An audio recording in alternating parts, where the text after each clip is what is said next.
صفحے کے آخر سے لائن نمبر 4 سورۃ آل عمران کی آیت نمبر 154 سے۔ اعوذ باللہ من الشیطان الرجیم، بسم اللہ الرحمن الرحیم، ان الذین تولوا منکم یوم التقى الجمعان انما استزلهم الشیطان ببعض ما کسبوا ولقد عفا اللہ عنهم ان اللہ غفور حلیم۔ یا ایھا الذین آمنوا لا تکونوا كالذین كفروا وقالوا لإخوانهم إذا ضربوا في الأرض أو كانوا غزا لو كانوا عندنا ما ماتوا وما قتلوا ليجعل الله ذلك حسرة في قلوبهم والله يحيي ويميت والله بما تعملون بصير۔ بسم اللہ الرحمن الرحیم، ان الذین تولوا منکم یوم التقى الجمعان انما استزلهم الشیطان ببعض ما کسبوا وَلَقَدْ عَفَا اللَّهُ عَنْهُمْ إِنَّ اللَّهَ غَفُورٌ حَلِيمٌ۔ يَا أَيُّهَا الَّذِينَ آمَنُوا لَا تَكُونُوا كَالَّذِينَ كَفَرُوا وَقَالُوا لِإِخْوَانِهِمْ إِذَا ضَرَبُوا فِي الْأَرْضِ أَوْ كَانُوا غُزًّى لَّوْ كَانُوا عندنا ما ماتوا وما قتلوا ليجعل الله ذلك حسرة في قلوبهم والله يحيي ويميت والله بما تعملون بصير۔ ان الذين تولوا منكم، بے شک وہ لوگ جنہوں نے پیٹھ پھیری تم میں سے یوم التقى الجمعان، جس دن دونوں جماعتوں کا آمنا سامنا ہوا، انما استزلهم الشیطان، بے شک شیطان نے انہیں پھسلایا، ببعض ما کسبوا، ان کی بعض کمائی کی وجہ سے، وَلَقَدْ عَفَا اللَّهُ عَنْهُمْ، البتہ تحقیق اللہ رب العزت نے ان کو معاف کر دیا، ان اللہ غفور حلیم، بے شک اللہ رب العزت بخشنے والے بڑے بردبار ہیں۔ یا ایھا الذین آمنوا، اے وہ لوگوں جو ایمان لائے ہو، لا تکونوا کالذین کفروا، نہ ہو جاؤ ان لوگوں کی طرح جنہوں نے کفر اختیار کیا، وقالوا لإخوانہم، اور انہوں نے کہا اپنے بھائیوں کے بارے میں، اذا ضربوا فی الارض، جبکہ وہ چلے زمین میں، او کانوا غزا لو کانوا، یا وہ غازی اور مجاہد بنے، تو کہنے لگے عندنا ما ماتوا وما قتلوا، اگر وہ ہوتے ہمارے پاس تو نہ مارے جاتے، وما قتلوا اور نہ قتل ہوتے،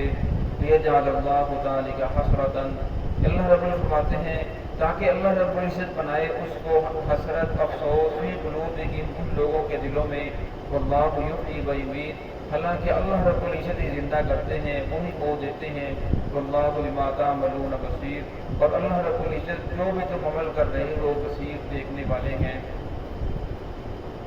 گزشتہ آیات کے اندر غزوہ احد کا واقعہ تفصیل کے ساتھ ذکر ہوا، اس پہلی آیت کے اندر بھی اسی کا تذکرہ ہے کہ فرمایا کہ جس وقت دو جماعتوں کا آمنا سامنا ہوا، پہلی مرتبہ اللہ نے مسلمانوں کو فتح عطا فرمائی تھی، کہ جب کفار نے دونوں طرف سے مسلمانوں کی ایک چھوٹی سی لفظ کی وجہ سے دونوں طرف سے حملہ کیا تو مسلمانوں کے پاؤں اکھڑ گئے، 13 صحابہ کرام میں سے سب نے ایک مرتبہ پیٹھ دکھائی، میدان کو چھوڑا، اور جب میدان کو چھوڑا تو اللہ رب العزت نے ان کو پھر تنبیہ فرمائی کہ تمہیں ایسا نہیں کرنا چاہیے تھا، پھر فرمایا ببعض ما تم سے، یہ شیطان کی وجہ سے اس نے تمہیں ورگلایا، دھوکے کے اندر ڈالا، جس کی وجہ سے تم سے یہ لفظ ہو گئی، اللہ نے تمہیں معاف کر دیا۔ تو اس کے اندر جو پیٹ پھیرنے والوں میں حضرت عثمان غنی رضی اللہ تعالیٰ عنہ خلیفہ ثالث وہ بھی موجود تھے، جس کے بارے میں آج تک رافضی یہ پروپیگنڈا کرتے ہیں، عثمان غنی رضی اللہ عنہ کے خلاف طرح طرح کی باتیں کرتے ہیں، ان کو گالیاں دیتے ہیں، ان کے بارے میں تبرہ کرتے ہیں۔ عثمان غنی رضی اللہ تعالیٰ عنہ کی فضیلت بہت بڑی شان ہے، اللہ رب العزت انہیں بہت بڑا مرتبہ عطا فرمایا۔ امام الانبیاء کی 2 بیٹیاں جب کے بعد نکلی ان کے نکاح کے اندر آئیں، حضرت عبداللہ بن عمر رضی اللہ تعالیٰ عنہ تشریف فرما ہے، صحابہ کرام کا مجمع لگا ہوا ہے، کچھ آپ سے سوالات کر رہے ہیں، کچھ ویسے زیارت کے لیے بیٹھے ہیں، کچھ اس لیے بیٹھے ہیں کہ نیک آدمی کی مجلس کے اندر بیٹھنے سے بھی انسان کے اوپر اللہ کی رحمتیں نازل ہوتی ہیں، کیونکہ جو رحمت اس کے اوپر برستی ہے اس کی وجہ سے دوسروں کے اوپر بھی برستی ہے۔ تو ایک آدمی باہر سے آیا، اس نے پوچھا یہ بوڑھا کون ہے؟ تو کہنے لگے کہ یہ عبداللہ بن عمر رضی اللہ تعالیٰ عنہ ہے۔ اب وہ مجلس کو چیرتا وہ آگے آیا اور آگے آ کر کہنے لگا کہ میرے کچھ سوالات ہیں۔ عبداللہ بن عمر رضی اللہ عنہ نے پوچھا کہ حجی فرمائیں آپ کے کیا سوالات ہیں؟ تو کہنے لگا کہ آپ کے ہاں عثمان غنی رضی اللہ عنہ کی شخصیت کیسی ہے؟ تو نے فرمایا عثمان غنی رضی اللہ عنہ بہت اچھے آدمی تھے، محمد رسول صلی اللہ علیہ وسلم کے صحابی تھے، ان کا تو بڑا مقام ہے، ان کا بہت بڑا مرتبہ ہے۔ تو کہنے لگا اچھا یہ بتاؤ غزوہ بدر میں عثمان رضی اللہ عنہ حاضر تھے؟ فرمایا نہیں۔ تو فرمایا یہ بتاؤ غزوہ احد میں عثمان رضی اللہ عنہ نے پیٹھ دکھائی؟ فرمایا جی بالکل۔ کہنے لگا کہ اچھا یہ بتاؤ کہ غزوہ جس وقت صلح حدیبیہ ہوئی تو عثمان غنی رضی اللہ عنہ وہاں موجود تھے؟ تو فرمایا کہ عثمان غنی تو وہاں موجود نہیں تھے۔ اب اس نے کہکا لگایا اور نعرہ بلند کیا اور اٹھ کر جانے لگا، تو عبداللہ بن عمر رضی اللہ عنہ نے اس کا دامن پکڑ لیا، کہنے لگے تو نے سوالات تو کی ہیں، اب اس کے جوابات کو سن کر جا تاکہ تیرے ان سوالات کا جو دماغ کے اندر ہے یہ دور ہو جائیں۔ فرمایا کہ جس وقت غزوہ بدر ہوا، اسلام کا سب سے پہلا غزوہ ہے، عبداللہ بن عمر رضی اللہ عنہ نے فرمایا کہ اس وقت عثمان غنی رضی اللہ عنہ اپنی تیاری کر کے گھر سے تشریف لائے، تو رسول اللہ صلی اللہ علیہ وسلم نے فرمایا کہ اے عثمان آپ گھر کے اندر رہیں، آپ کی بیوی بیمار ہے، میری بیٹی بیمار ہے، آپ کے گھر کے اندر کوئی عورت نہیں، کوئی مرد نہیں، کوئی بچہ نہیں، لہٰذا آپ ان کی تیمارداری کریں۔ عثمان غنی رضی اللہ عنہ نے فرمایا یا رسول اللہ یہ اسلام کا پہلا غزوہ ہے، میں نہیں چاہتا کہ میں اس سے محروم ہو جاؤں، میری محلے کی عورتوں کو کہاں ہے وہ ان کی خبر گیری کریں گے، ان کی تیمارداری کریں گے۔ صلی اللہ علیہ وسلم نے فرمایا کہ وہ اتنی زیادہ بیمار ہیں، وہ دن کو کرے گی، رات کو اپنے بچوں کے پاس چلے جائیں گی، رات کو ان کی خبر گیری کون کرے گا؟ لہذا میں آپ کو حکم کرتا ہوں کہ آپ یہیں رہیں۔ غزوہ بدر کے اندر صحابہ کرام کو جو درجہ ملے گا آپ کو وہی درجہ ملے گا، آپ کو وہی اجر ملے گا، اور باقی صحابہ کرام کو مال غنیمت میں سے جو حصہ ملے گا آپ گھر بیٹھ کر اپنی بیوی کی خدمت کریں۔ فرمایا آپ کو وہ حصہ یہاں گھر بیٹھے ملے گا۔ پھر غزوہ بدر ہوا، صحابہ کرام کو اللہ نے فتح عطا فرمائی، پھر جو مال غنیمت ملا رسول اللہ صلی اللہ علیہ وسلم نے جتنا باقی صحابہ کرام کو جو بدر کے اندر شریک تھے جتنا حصہ ان کو دیا، اتنا ہی حصہ اللہ آپ صلی اللہ علیہ وسلم نے عثمان غنی رضی اللہ عنہ کو دیا۔ فرمایا کہ یہ تو آپ صلی اللہ علیہ وسلم کے حکم کی وجہ سے رکے تھے، اور فرمایا جس وقت غزوہ احد ہوا، غزوہ احد کے اندر اللہ نے فرمایا ان الذین تولوا منکم یوم التقى الجمعان، بے شک وہ لوگ جنہوں نے پیٹھ پھیری تم میں سے یوم التقى الجمعان، جس وقت دو جماعتوں کا آمنا سامنا ہوا، انما استزلهم الشیطان، فرمایا کہ شیطان نے انہیں دھوکے کے اندر ڈالا، شیطان نے ان کو برگلایا، کیونکہ یہ افواہ پھیل گئی تھی کہ محمد الرسول اللہ صلی اللہ علیہ وسلم کو نعوذ باللہ شہید کر دیا گیا۔ مصعب بن عمیر رضی اللہ عنہ صحابی ہیں جو آپ صلی اللہ علیہ وسلم کے ہم شکل تھے، جس وقت یہ افواہ پھیلی تو صحابہ کرام کے قدم اکھڑ گئے، تو فرمایا جن میں حضرت عثمان غنی رضی اللہ عنہ بھی تھے، ببعض ما کسبوا، فرمایا ان کی بعض کمائی کی وجہ سے، بعض غلطی کی وجہ سے شیطان انسان کے اوپر فوراً حملہ نہیں کرتا، انسان سے پہلے کوئی نہ کوئی ہلکی پھلکی لفزش ہوتی ہے، غلطی ہوتی ہے، جس کی وجہ سے پھر شیطان کو موقع ملتا ہے۔ اس سے پتہ چلا کہ ایک گناہ دوسرے گناہ کو کھینچتا ہے، ایک نیکی دوسری نیکی کو کھینچتی ہے۔ اگر انسان سے ایک گناہ ہو جائے تو پھر شیطان کو موقع ملتا ہے کہ اسے اور گناہوں کے اندر ملوث کیا جائے۔ اگر انسان نوافل چھوڑ دے پھر آہستہ آہستہ وہ سنتے چھوڑتا ہے، جب سنتے چھوڑتا ہے پھر آہستہ آہستہ وہ فرائض چھوڑتا ہے۔ شیطان کبھی انسان کو یہ نہیں کہتا کہ پھر نماز کو چھوڑ دو، نماز پیے نہ جاؤ، وہ کہتا ہے کوئی بات نہیں، نماز بڑی ٹھہر کے پڑھ لیں، ابھی تو بڑا وقت پڑا ہے، ابھی آپ تھوڑی دیر ٹھہر کے پڑھ لیں، چلو کوئی نہیں، جماعت صاحب نہیں، بات کے اندر اپنی پڑھ لینا۔ تو فرمایا شیطان نے ان لوگوں کو برگلایا، پھر اللہ رب العزت نے آگے خود ہی ان کی معافی کا اعلان فرما دیا۔ وَلَقَدْ عَفَا اللَّهُ عَنْهُمْ، قد بھی تحقیق کے لیے آتا ہے، پھر لام اس کے بعد تاکید کے لیے ہے، فرمایا البتہ تحقیق اللہ رب العزت نے انہیں معاف کر دیا جنہوں نے غزوہ بدر کے اندر پیٹھ دکھائی تھی، میدان کو چھوڑا تھا، اللہ رب کی معافی کا اعلان کر دیا۔ فرمایا ان کی معافی کا اعلان کرنے کے بعد پھر بھی کوئی انسان ان کے اوپر اعتراض کرتا ہے تو وہ خود مجرم ہے، وہ خود گناہگار ہو رہا ہے۔ اور فرمایا جس وقت صلح حدیبیہ ہوا، صلح حدیبیہ کے موقع کے اوپر آپ صلی اللہ علیہ وسلم 1400 صحابہ اکرام کو لے کر وہاں پہنچے، اور پھر آپ صلی اللہ علیہ وسلم کو راستے کے اندر پتہ چلا کہ کفار مقابلہ کرنے کے لیے تیار ہو چکے ہیں اور کہتے ہیں کہ مسلمانوں کو مکہ کے اندر داخل نہیں ہونے دیں گے۔ صلی اللہ علیہ وسلم نے ایک صحابی ہیں حضرت مخزومی رحمۃ اللہ علیہ، ان کے والد کا نام ہے، ان کا نام سے نکل گیا، انہیں بھیجا کہ جاؤ جا کر بتاؤ کہ ہم لڑنے کے لیے نہیں آئے بلکہ ہم نے احرام باندھے ہوئے، لبیک لبیک اللہم لبیک، ہم تو یہ تلبیہ پڑھتے ہوئے آ رہے ہیں، لڑنے کے لیے نہیں ہیں، ہم عمرہ کرنے کے لیے ہیں، عمرہ کر کے واپس چلے جائیں گے۔ تو ان لوگوں نے اس صحابی کے اونٹ کو ذبح کر دیا اور انہیں بھی قتل کرنے لگے تھے، لیکن وہ جان بچا کر واپس آ گئے۔ پھر ان کے یکے بعد ایک سفیر آ رہا ہے، دوسرا سفیر آ رہا ہے، بڑے گرم سرد ہو رہے ہیں۔ مدینہ سے 6 میل کے فاصلے پر حدیبیہ مقام تھا۔ آپ صلی اللہ علیہ وسلم نے صحابہ اکرام سے مشورہ کیا تو صحابہ کو فرمایا یا رسول اللہ ہمیں بھی کوئی اپنا سفیر بھیجنا چاہیے۔ تو آپ صلی اللہ علیہ وسلم نے فرمایا صحابہ اکرام کا مشورہ آیا کہ عمر رضی اللہ عنہ کو بھیجا جائے، وہ بڑے جرت مند بہادری والے ہیں، لہٰذا پورے سفیر بن کر جائیں۔ عمر رضی اللہ عنہ کے سامنے جب یہ مشورہ رکھا گیا تو نے کہا بالکل آپ کا حکم سب آنکھوں پر، آپ صلی اللہ علیہ وسلم کے حکم سے میں انکار نہیں کرتا، لیکن یا رسول اللہ آپ کو معلوم ہے میری طبیعت کے اندر تیزی ہے، جب کوئی ایسی بات کریں گے تو مجھ سے رہا نہیں جائے گا، بات بننے کی بجائے اور بگڑ جائے گی۔ میرا مشورہ یہ ہے کہ آپ عثمان غنی رضی اللہ عنہ کو بھیجیں، ان کی طبیعت کے اندر بہت زیادہ اعتدال ہے، ان کی طبیعت تو برف کی مانند ہے، ان کی ساری باتیں سن کر کچھ نہ کچھ معاملات طے ہو جائیں گے۔ رسول صلی اللہ علیہ وسلم نے عثمان غنی رضی اللہ عنہ کو جب وہاں بھیجا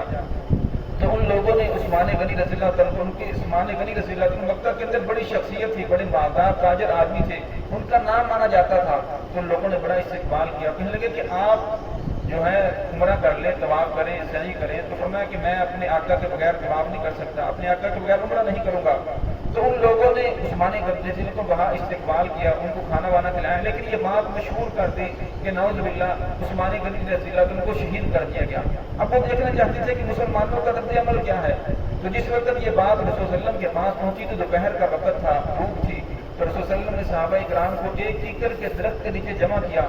اور 1400 صحابہ اکرام سے یہ بیعت لی کہ ہم مر جائیں گے، کٹ جائیں گے، لیکن عثمان غنی رضی اللہ عنہ خون کا بدل لے کر جائیں گے۔ تو اللہ رب العزت نے جس کا قرآن پاک نے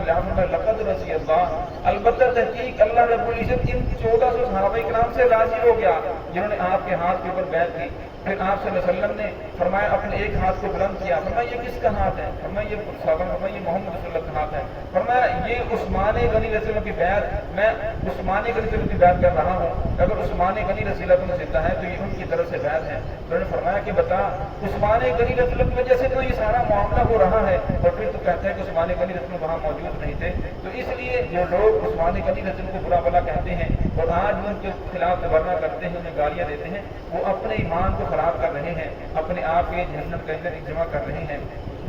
آگے والی آیت کے اندر فرمایا یا ایھا الذین آمنوا، اے وہ لوگوں جو ایمان لائے تو نہ ہو جو ان لوگوں کی طرح کافروا جو کافر تھے، وقالوا اخوانہم انہوں نے کہا اپنے بھائیوں سے۔ جس وقت 300 منافقین علیحدہ ہو گئے تو اس منافقین کے کسی کا بھائی جنگ کے اندر شریک تھا، کسی کا باپ تھا، کسی کا بیٹا تھا، اب وہ آپس کے اندر باتیں کرنے لگے، اگر یہ ہماری بات مان لیتے، اگر یہ ہماری بات مان لیتے مدینہ سے نہ نکلتے، یا اب رسول صلی اللہ علیہ وسلم کو چھوڑ کر علیحدہ ہو جاتے تو یہ قتل نہ کیے جاتے، کوئی شہید نہ ہوتے۔ تو اللہ نے فرمایا